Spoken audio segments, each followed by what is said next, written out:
अकेला था, नाव भी खाली थी, फिर भी उसे गुस्सा आ गया। आखिर क्यों?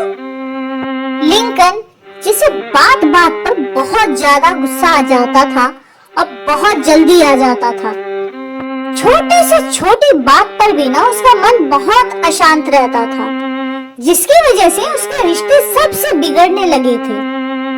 ऐसा नहीं है कि उसने अपने आप को बदलने की कोशिश नहीं की, बहुत कोशिश की, लेकिन हर बार वो हार जाता था। बहुत सोचने के बाद उसने फैसला किया कि वो कुछ समय अकेले रहेगा और अपने मन को समझने की कोशिश करेगा।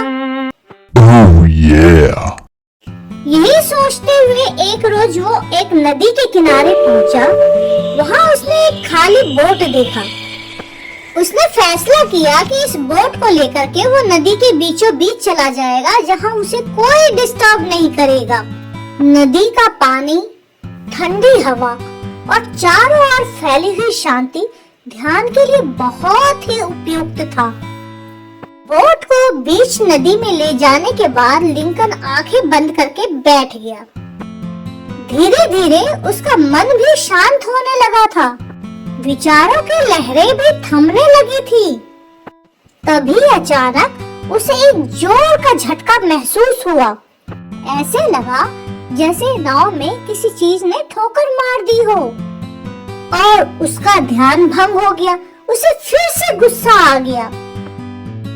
गुस्से में उसने अपनी आंखें खोली और इधर उधर चारों तरफ देखा, लेकिन वहाँ कोई इंसान था ही नहीं।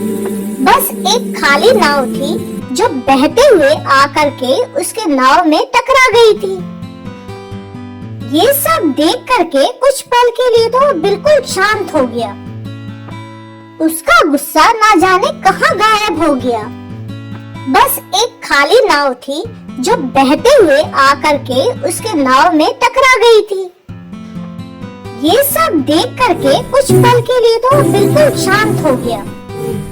बस उसी क्षण उसने गहरी सांस ली। अगर सामने कोई आदमी था ही नहीं तो ये गुस्सा किस पर था?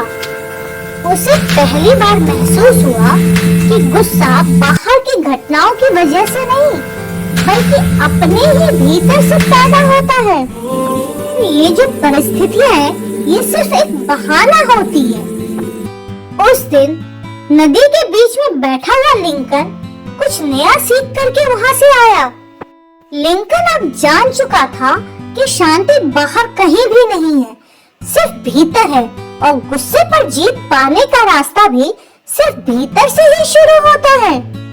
अगर ये कहानी आपको सोचने पर मजबूर करती है तो आप वीडियो को लाइक करें, चैनल को सब्सक्राइब करें और किसी ऐसे इंसान को शेयर करें जिसे सचमुच में गुस्से से जूझना पड़ता हो।